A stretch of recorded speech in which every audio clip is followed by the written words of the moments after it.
ranked as a top-tier employment attorney, featured on CNN Money, numerous awards for Best Employment Law, a fierce advocate fighting for your legal needs.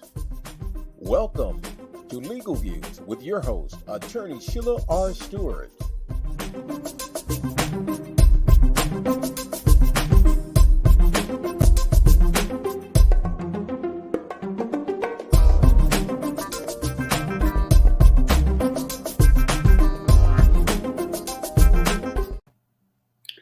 Good evening. Good evening. Welcome to Legal Views with Attorney Sheila R. Stewart.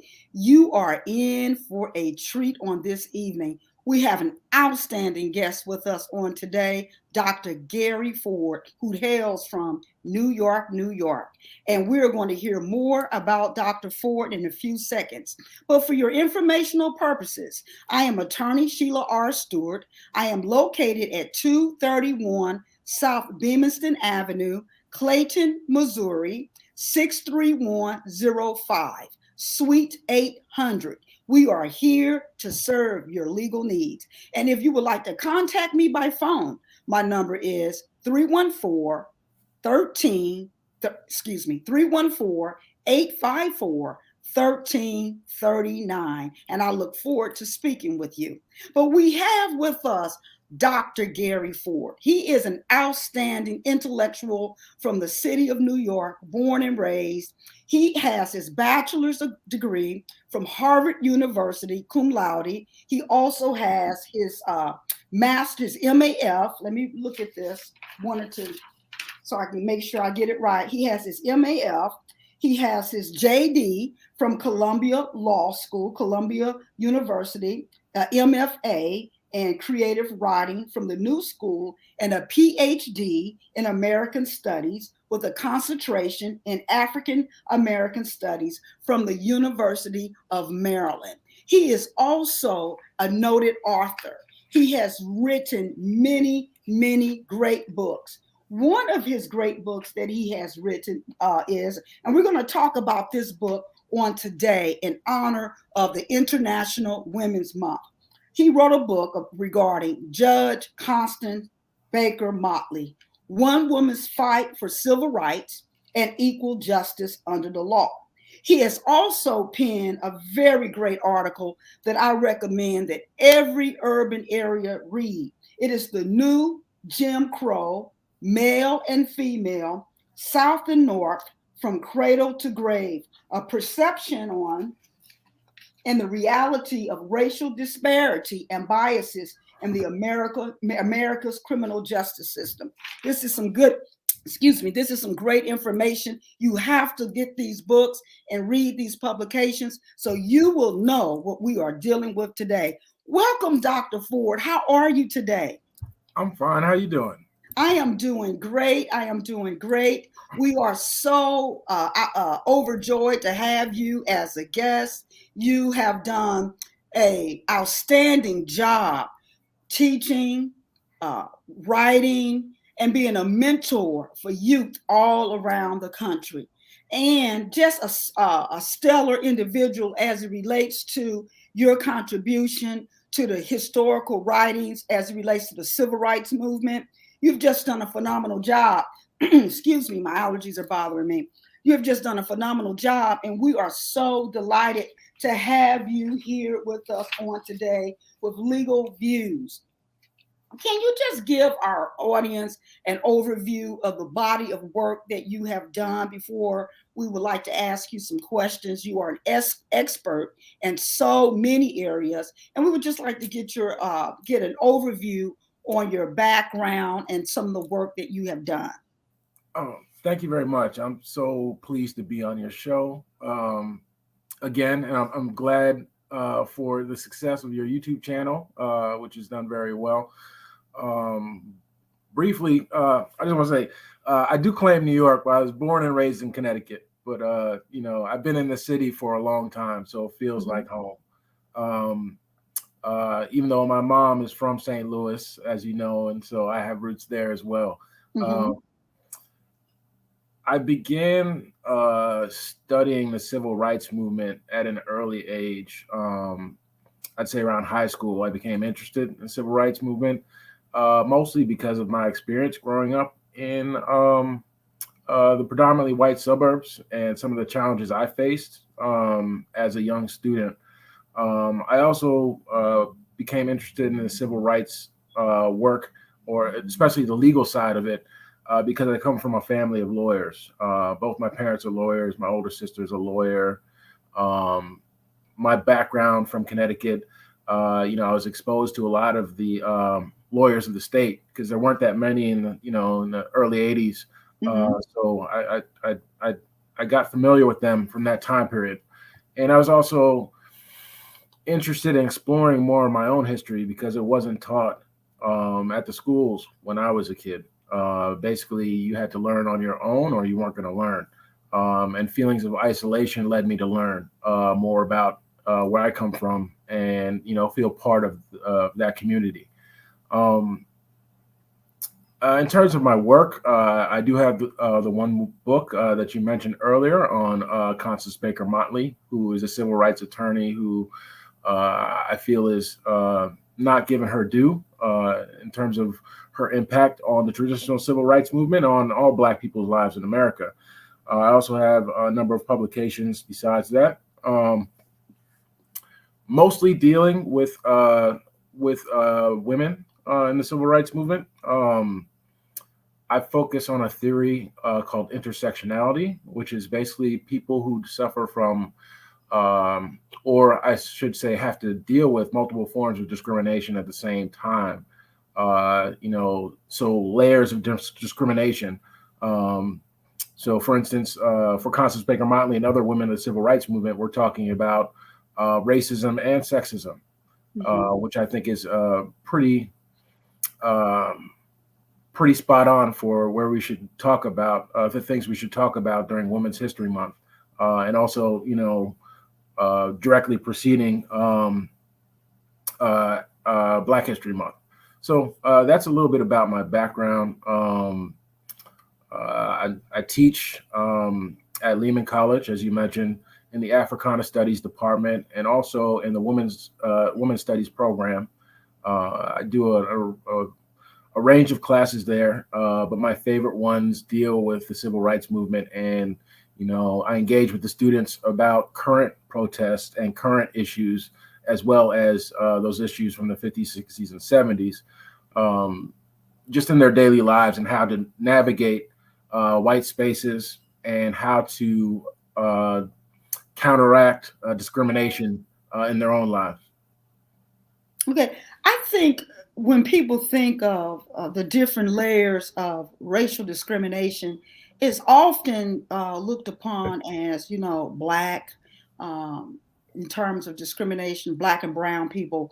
But Yes. when you add the gender to it, the layer of gender discrimination, it is very difficult to navigate through this. And many people don't recognize how difficult it is to navigate through these layers of discrimination and racial oppression. And that is why the work that Judge Constance Motley Baker, her body of work, that is why it's so important, because she was able to overcome so many obstacles, so many issues, and to become one of the brightest legal minds there ever was. Yeah. And she trailblazed the civil rights movement.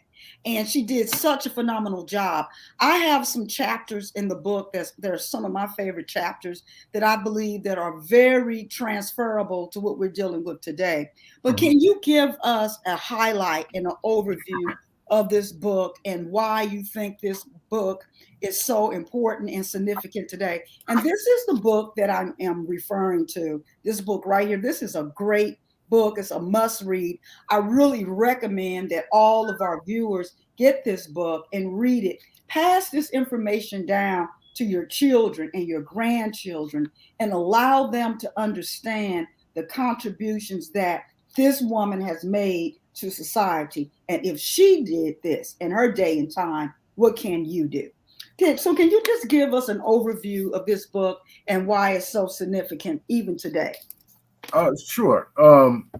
So the book Constance Baker Motley, One Woman's Fight for Civil Rights and Equal Justice Under Law, is a passion project for me. I knew Constance Baker Motley in my youth, and I grew up hearing about her stories of representing people like Martin Luther King Jr., James Meredith, Hamilton Holmes, Charlene Hunter Galt. And in all these stories, when I first started reading Black history, they mentioned the people she represented, but they didn't mention her. And so I came to the realization that the historical narrative of the civil rights movement had to be rectified, to include these women leaders who often were overlooked because, we tend to focus on the leaders of large national organizations and large Black churches, which tend to be Black men. Mm-hmm. So the Black women who were doing bridge leadership roles, getting the national movements connected with local movements or grassroots leadership, they're often overlooked. And in the same way, Constance Baker Motley, even though she did work on a national level, she was overlooked for the things that she did. So that was kind of the genesis of the book and the reason why I decided to write it. In terms of things that are unique to Judge Motley, early on in her career, she experienced mostly racial discrimination. I'd say, in her youth, in New Haven, Connecticut, going to segregated beaches and being told she couldn't go swimming with her white friends, or later on when she was in college, having to get into the Jim Crow car, change to the Jim Crow car at Cincinnati when going down to Kentucky, or not being able to eat at the lunch counters. So early on, it was mostly racial discrimination she was fighting against. Even when she became a lawyer and she was working for the LDF, the main source of animus by Southern judges who disrespected her in different ways, even though she didn't let it bother her, at least not publicly, was her race. Later on in her career, when she left the Legal Defense Fund and became a federal judge, the first Black woman to do so, to become a federal judge, it became more about her gender. And she faced more gender-based discrimination, such as judges disrespecting her, or meeting in clubs that excluded women, or lying and saying that she was a secretary as opposed to a judge herself because they wanted to avoid confrontation with with people, which is accepting sexism as opposed to confronting it. So that's kind of the journey that she faced. At first, mostly because of her race, and then later on, mostly because of her gender. But always the two were present. And one of the reasons why, she might not have. She wasn't the first Black woman to sit on the Supreme Court is because she was facing such gender discrimination and racial discrimination. She was definitely qualified, and I think if she'd come around a little bit later, she would be our first. I'm glad that we have a nominee now, but I think she would have been that first one. Absolutely, and it took us a long time to get to a nominee, and we had Judge Baker Motley that preceded so many laws and created such a pathway for equality, and she was overlooked in that area. Yes. One of my, like I said, I have several chapters that I love, but chapter 2, it talks about Black women on the front line. And I love how it starts off because that is the way we are. That is the way it is today. Mm-hmm. Many Black women are on the front line as it relates to their families, their homes. There's been a shift in so many of our families where many of the women are the head of those families. Mm-hmm. And they are on the front line as it relates to the job, education, and trying to trailblaze a better life for their children. Yes. Why do you think so many women, Black women, are on the front line, but we still do not get the due recognition or respect that we should have in the 21st century? I think there's a few reasons. One of the first ones I'll talk about is because the legacy of slavery and the end of slavery, when Black people got free, quote unquote free, usually it was considered safer for a Black woman to interact with white people and white supremacy than it was for her husband. So when a white official from the state would come to the household, it usually would be the Black woman answering the door while the Black man was in the background for fear that he might be lynched. So they had to take on that role, of facing the brunt of white supremacy in their homes and in other places.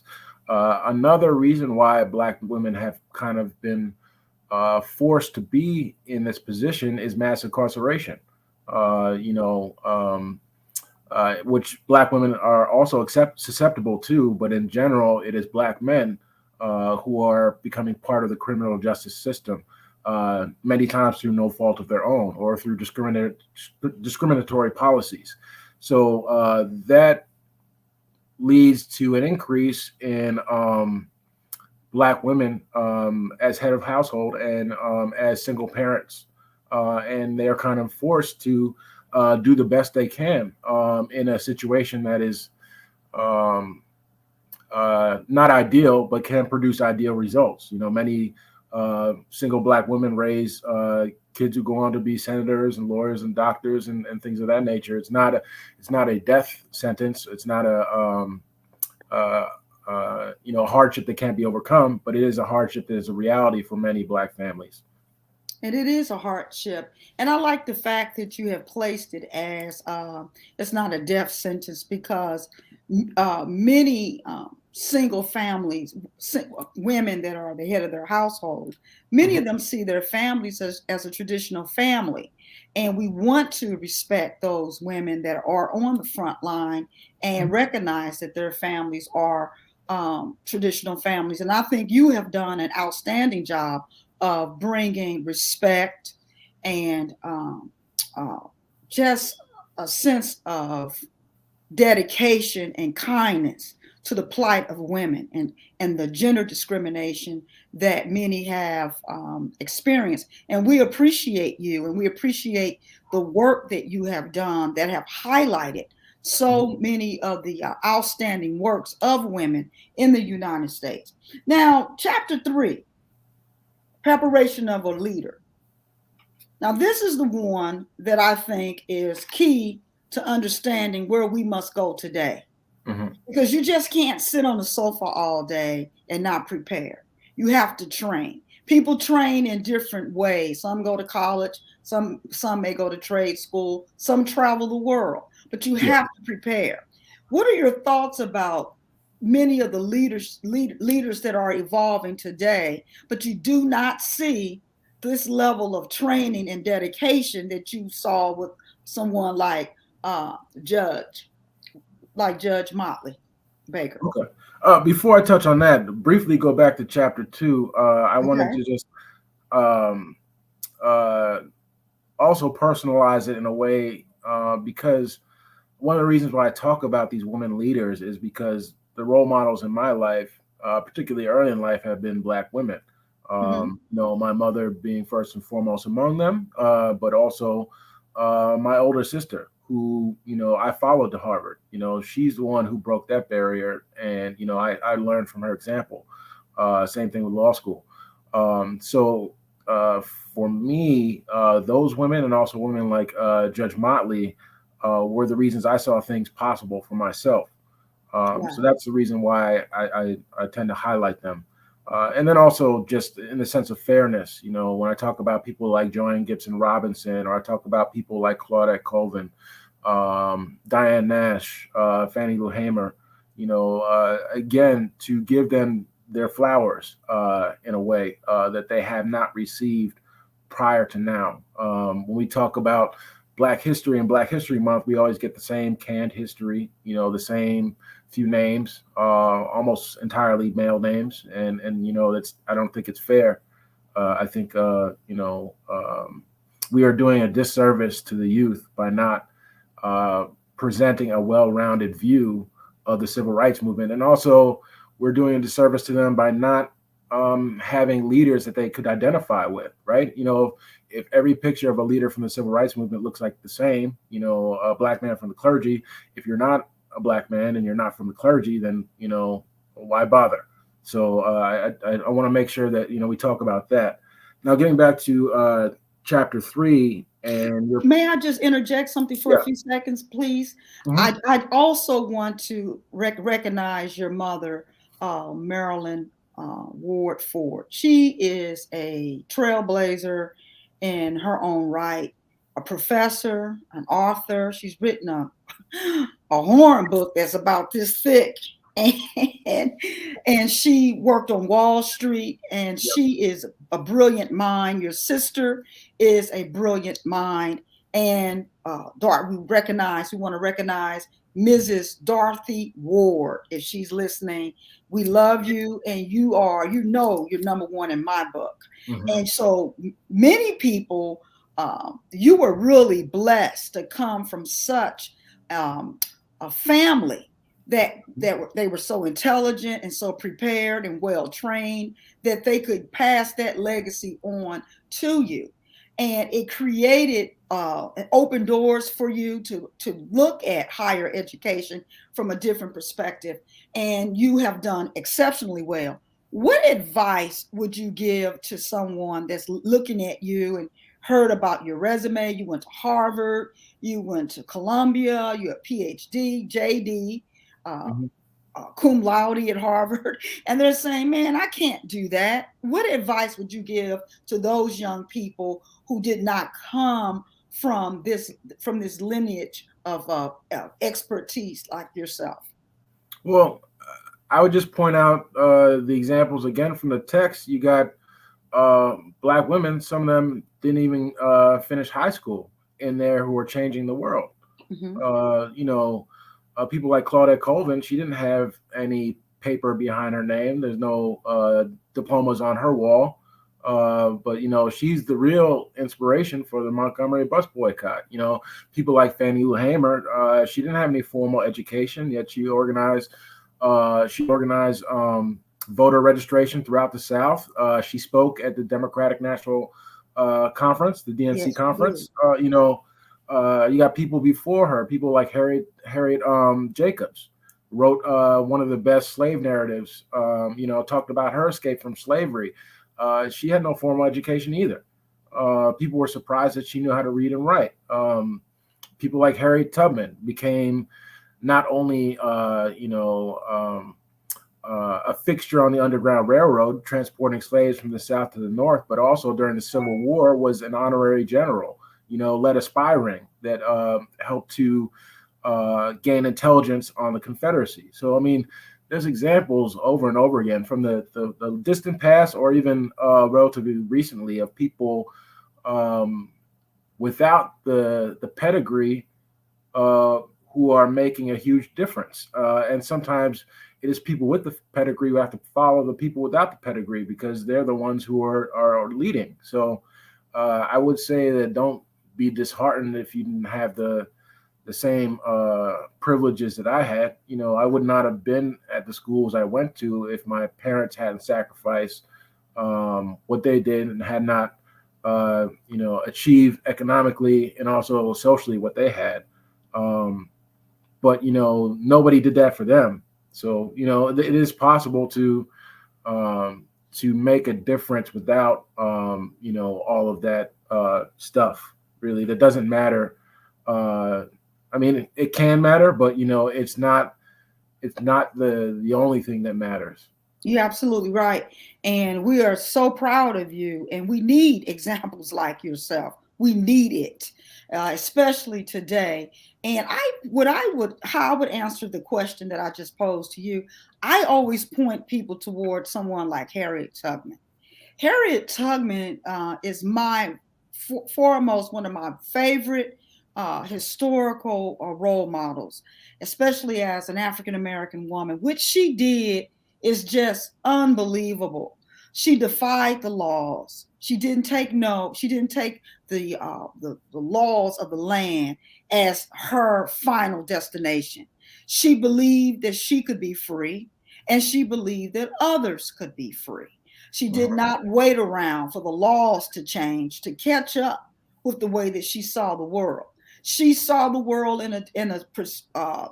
from a different perspective, and she went with that. She didn't have a car. She didn't have any education, and some kind of way, and I say through God, she made it north. She made it up to Maryland, different places north, so that Philadelphia, so that she can be free.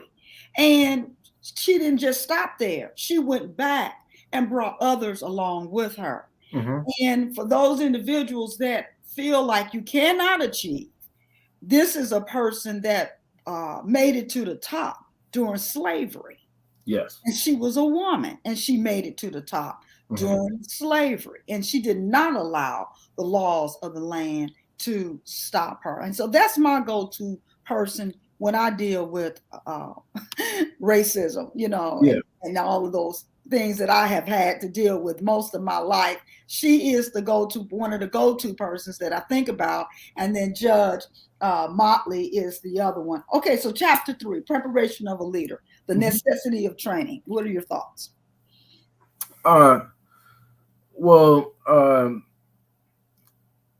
During the traditional civil rights movement, the training that leaders receive, the leaders that I'm most interested in, was very thorough. You get people like Diane Nash or Dr. Bernard Lafayette Jr.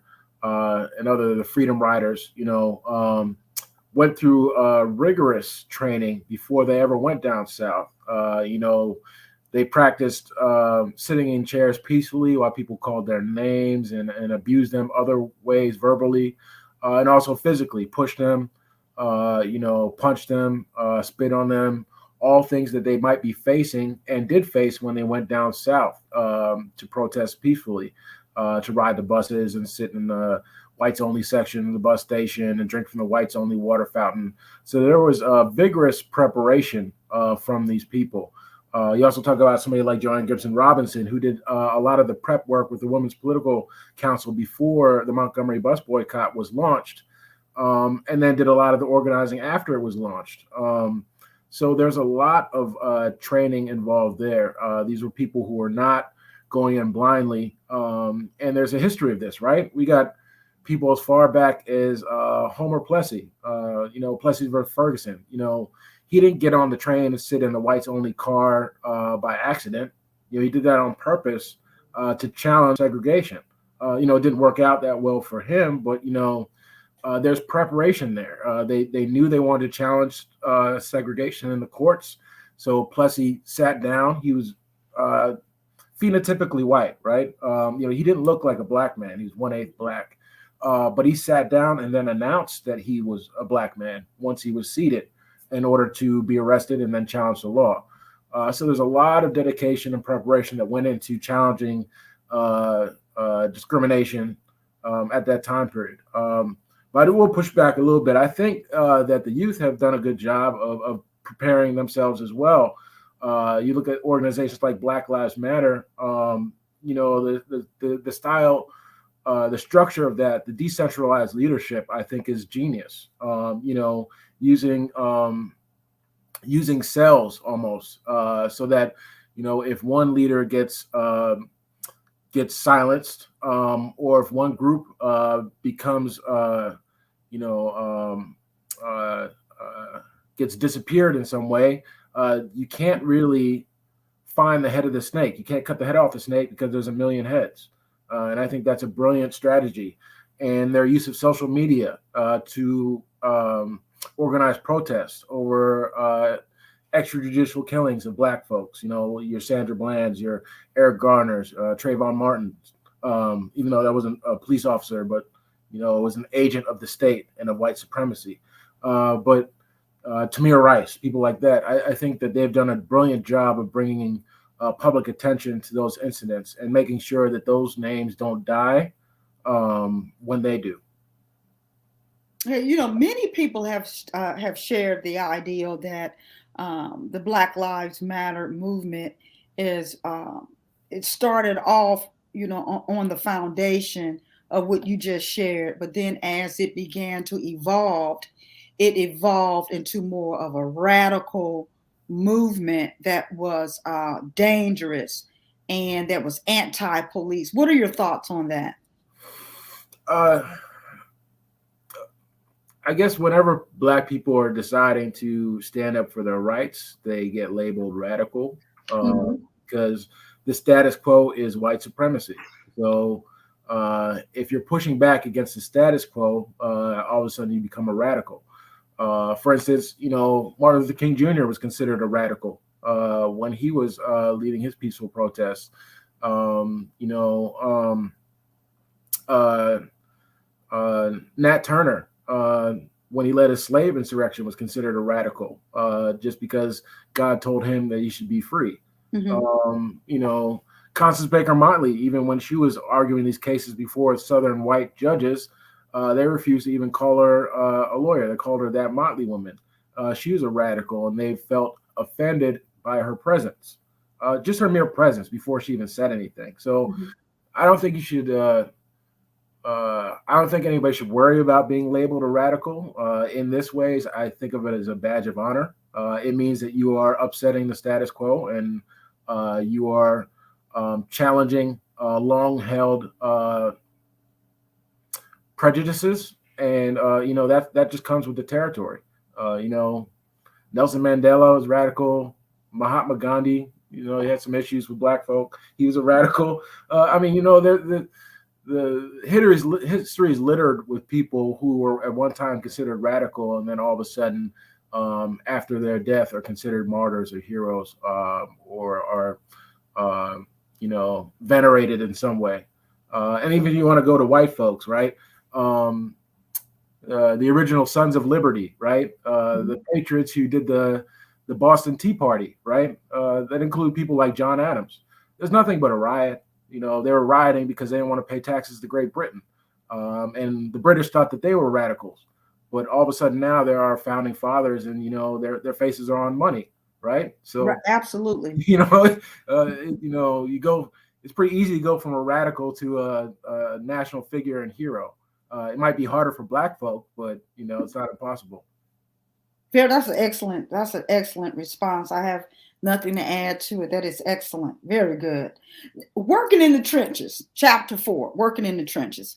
Now, like I said, I like the entire book, but do you think today individuals are willing to work in the trenches?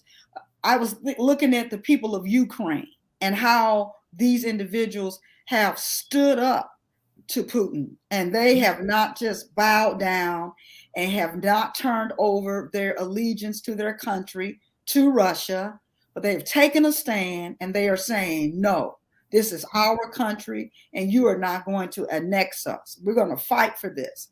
Yeah. And when I think about how many of these Ukrainians are standing up, it reminds me of the civil rights movement. It reminds me of children on the front line with water hoses, young people that, signed their insurance policies to take those freedom rides. And they said that if we don't live to make it back, this is how I want my funeral to be handled.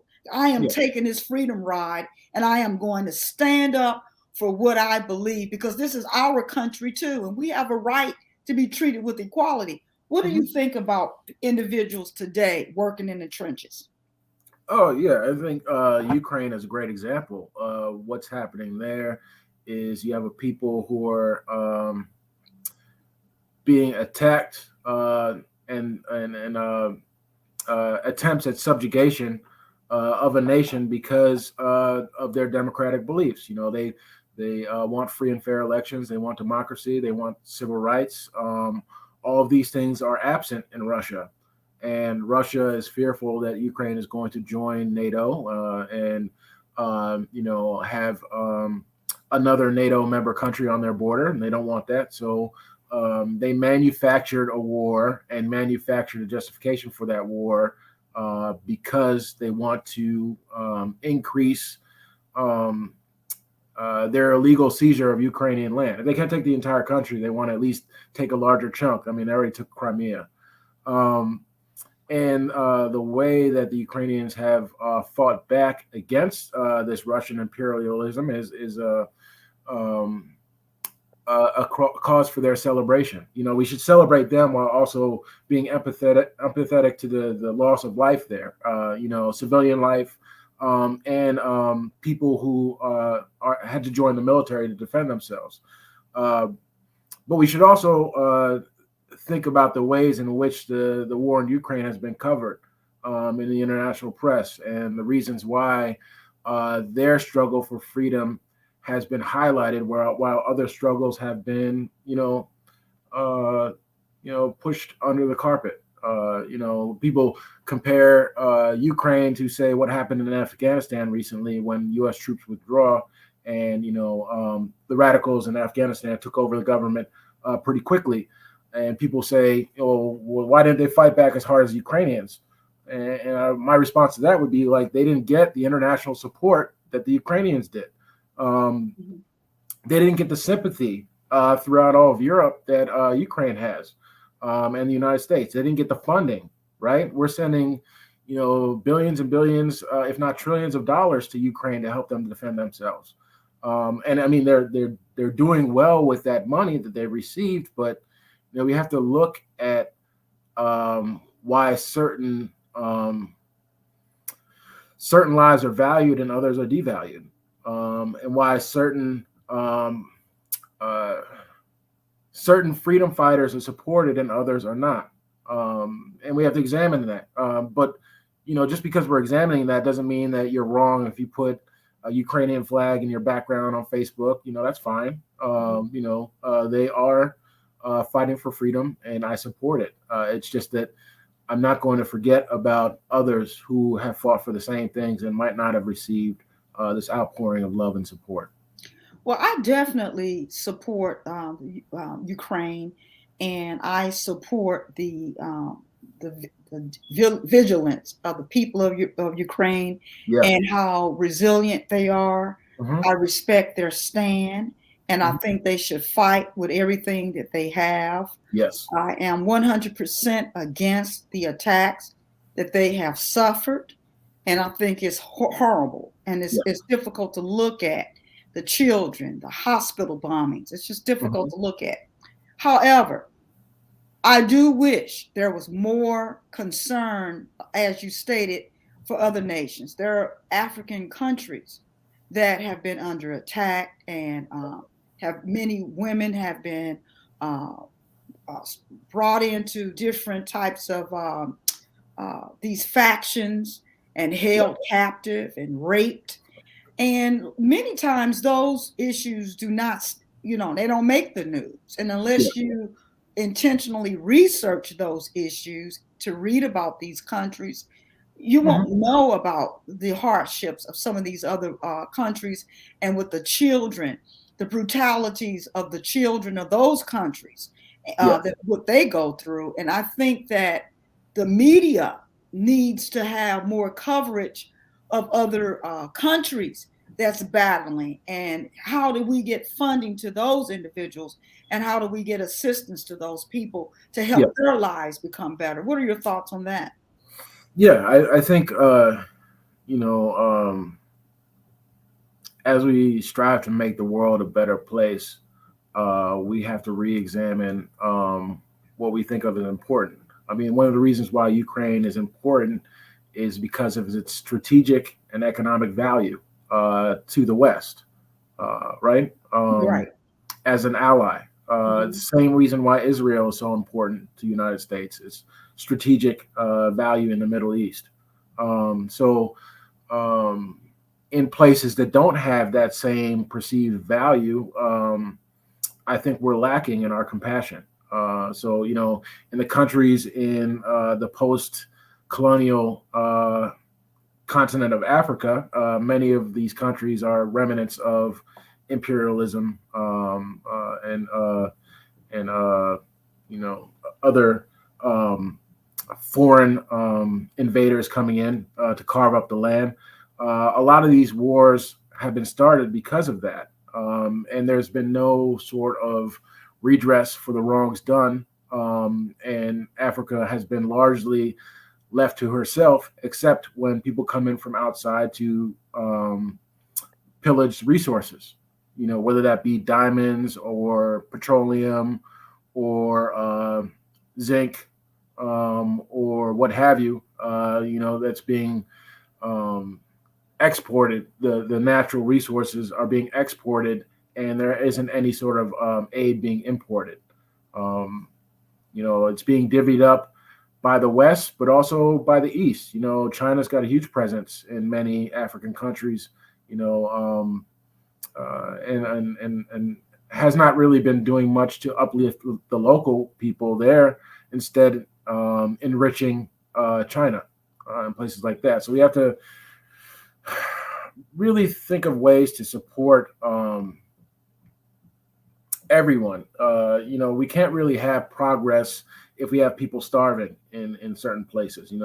We can't have progress if we have people who don't have bodily autonomy, right? Can't make the decisions about what to do with their own body, whether that is, carrying pregnancies to term, or whether that is, genital mutilation, or whether that is arranged marriages, right? Or whether that is not wanting to fight in a war that has no bearing on your life. We have to look at all these things. We have to also look at ways to humanize people from places that are dissimilar from where we live. The further a place is different from the United States, the less compassion people tend to have for that place. So, again, going back to Ukraine, you got McDonald's there, you got, Instagram, you got people who look a lot like people in America do. So I think that elicits more sympathy than another place where people might, wear different outfits. They might wear, robes instead of blue jeans. They might wear turbans instead of baseball caps. And we have to think about those people as human and respect them and their humanity as much as we respect people who are familiar, the familiar. Wow, that was a very in-depth response. That was outstanding. I mean, you took that to a whole nother perspective and analysis. And I think that is really good, because I think as individuals can see themselves in other people, and they're very similar and how we look and think, I think there's more of a connection. But when there's when it's less of that, I think there's less interest. And I think that's spot on, your analysis of that. The only problem that I see when individuals take that perspective is trouble and wars far away from us eventually have a way of ending up in our backyard over time. And I think when you just kind of like you're very dismissive, or you can be dismissive of a critical issue, that critical issue will continue to brew and brew and brew until it allows you, or it make you take notice of it. And I think the United States have to get to the place where we start recognizing world threats, because world threats can become terrorism on U.S. soil. That was very good, very good. So we have to fight against nationalism, like in the last presidency, Donald Trump's presidency, there was a pullback from the world stage. He's like, problems of the world don't affect us, so we're not going to do anything to help the world. And that pullback is still part of American culture to this day. And there's a heavy reluctance to give aid, foreign aid. People are upset when we try to help other countries. Part of that also preceded Donald Trump. Part of that was also the huge disaster that was the war in Iraq and the lie about weapons of mass destruction. So that's part of it too. But if we do withdraw from the world stage and focus only on our borders, you're right. I mean, eventually something is going to come along that we cannot exclude, and we're going to have to deal with it. Whether that's another virus or whether that's another world war, or whether that is a global food shortage, many a computer virus, cyber attacks, all these things are external threats, and if we don't remain vigilant and we don't assist others, then it'll eventually harm us. Very good. Very good. One of our comments, Thomasia Adams, she said that you did an excellent job with your comments as relates to worldwide understanding of the problems that takes place globally. We're getting close to being out of town, and out of time. And I wanted to ask you about the new nominee for the Supreme Court, Judge Ketanji Brown Jackson. She is the first African-American woman to get the nomination. And to me, she's well qualified to be on the Supreme Court. You're qualified to be on the Supreme Court. Would you like to be on the Supreme Court? Don't put me like that. Yeah, I haven't even taken the bar exam. Yeah, but you don't have to be. Intellectuals and professors are individuals that are considered for the Supreme Court as well. Yeah. But I prefer be somebody who has the judicial experience and the ability to really stand up to some of the newer nominees who I think might be a little bit less qualified, but make up for it in belligerence. I think that she's an excellent nomination. I think one of the reasons why Biden nominated her is because her record is unimpeachable. I also happen to just love her because she's got that Harvard background, so I can root for her because of that. But hopefully, she will be the beginning of a recentering of the Supreme Court. If her nomination goes through without a hiccup, because we know Mitch McConnell and others will try their best to scuttle it, and also some of their friends on the Democratic side, like Joe Manchin, might try to scuttle it. He's trying to scuttle a lot of stuff lately and succeeding. But hopefully, if she is put onto the court, she'll have a long tenure there. She's still relatively young, and I think she's brilliant. And I think she would add a necessary perspective to a court that seems to be without a lot of that right now. And I'm glad that Justice Breyer decided to step down. He's done a great job. I love him. He's been a great supporter of civil rights. But his decision to do so with time for Biden to present a nominee, I think, is great. When you look back at, recently when Ginsburg passed away, we were left in a horrible situation.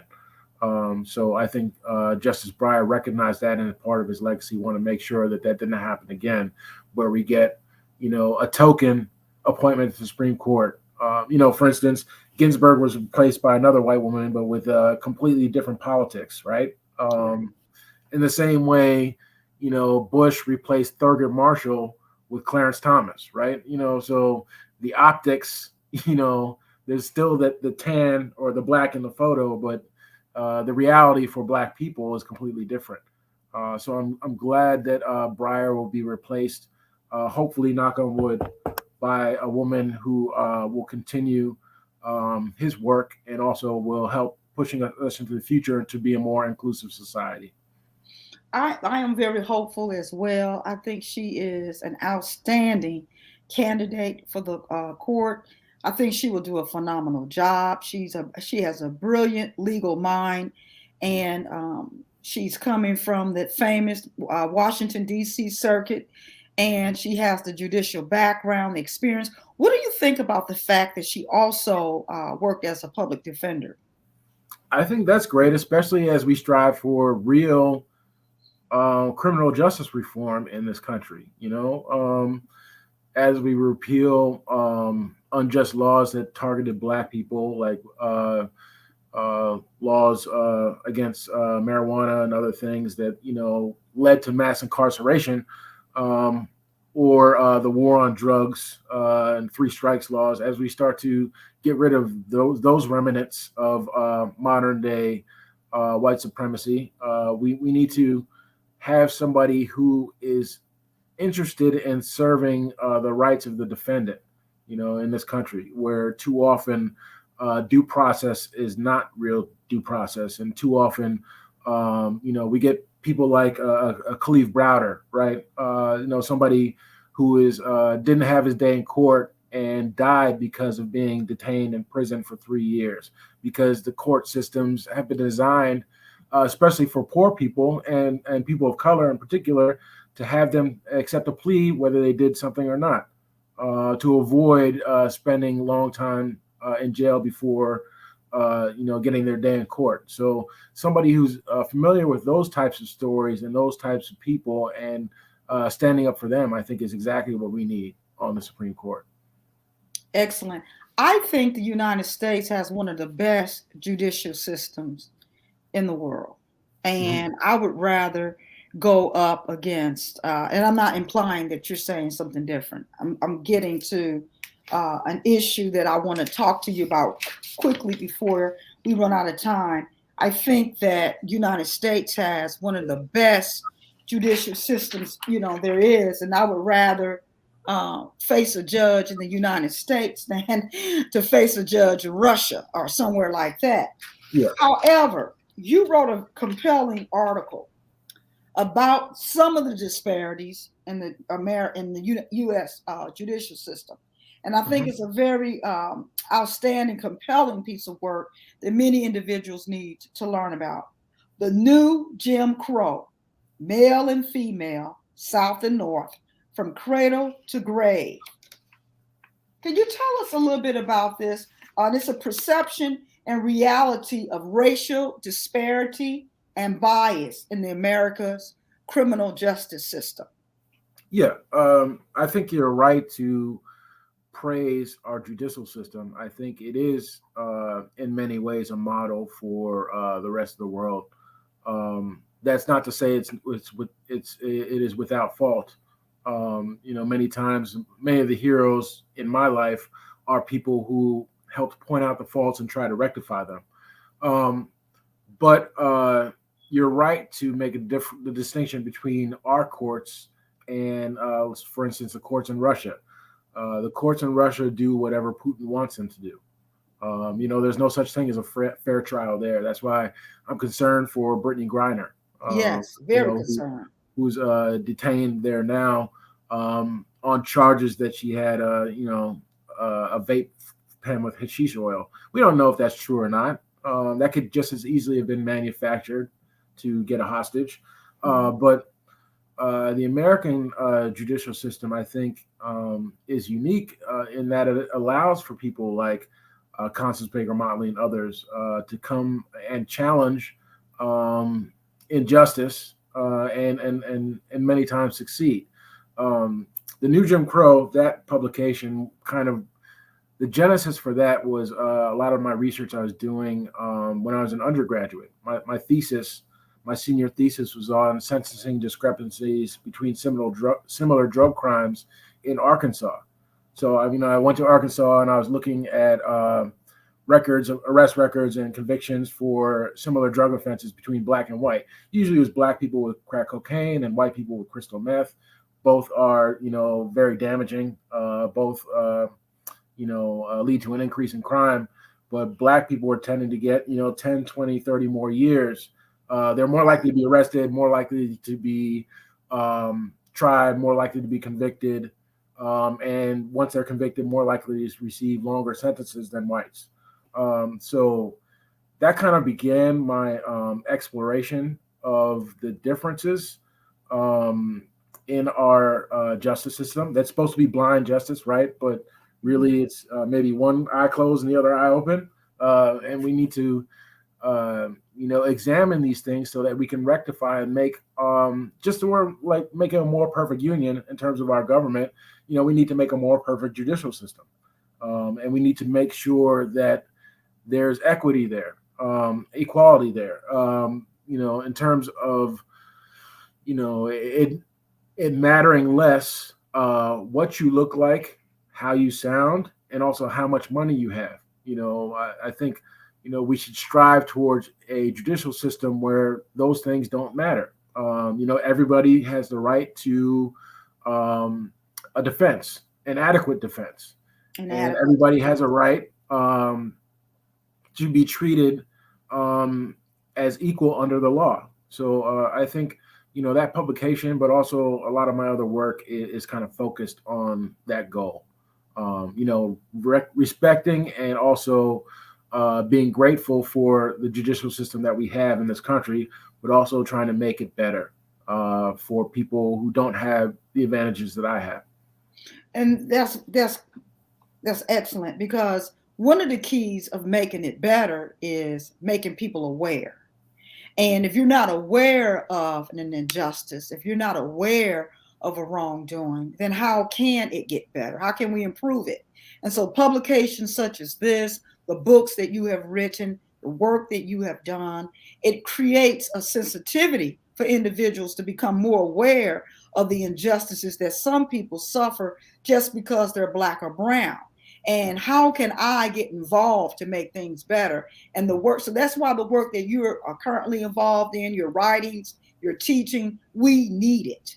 We need individuals like yourself to make individuals aware of the injustices, because all people are not out there seeking to create an injustice, but there are some that will do this and they will get away with it. And when we have the right judges in place, the right police officers in place, the right attorneys in place, we can create a better judicial system for everyone.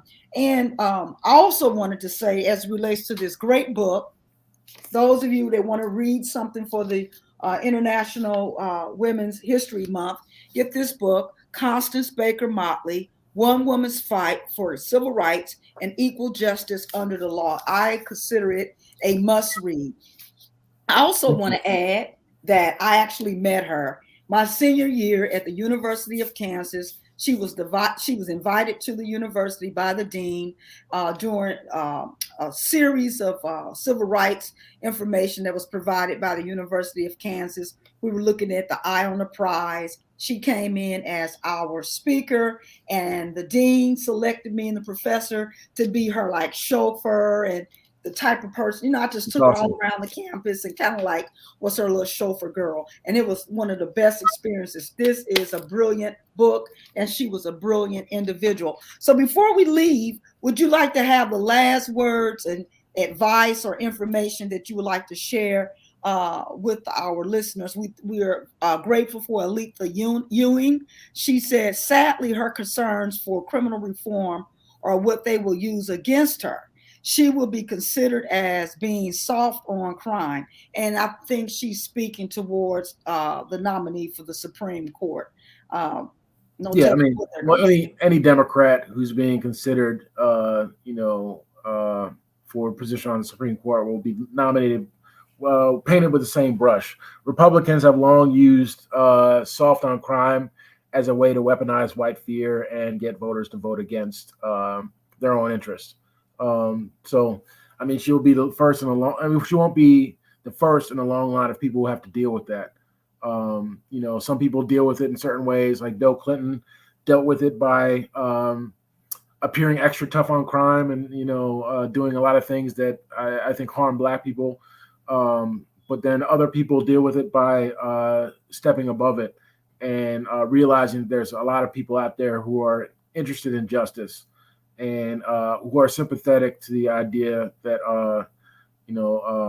people of color don't receive the same justice as white people in this country. So she really has to focus on those people, and the only people she really has to convince are the senators, right? You got to make sure that we get enough senators to confirm her, and those are the people we have to really think about. Okay, well, great job. You've done an outstanding job. Thank you so much for spending this time with us on this evening, Legal Views with Attorney Sheila R. Stewart. We would love to have you back again to talk about some of the other works that you have going forth at Lehman College. We need individuals like yourself to stay in place. Thank you. You've done a tremendous job. And we want you to have a great evening and come back to be with us again. Thank you so very much. I enjoyed it. You have Thank been you very listening to Legal Views with Attorney Sheila R. Stewart, and our very special guest today was Dr. Gary Ford. Thank you, and we will see you on next week. Bye-bye. Bye.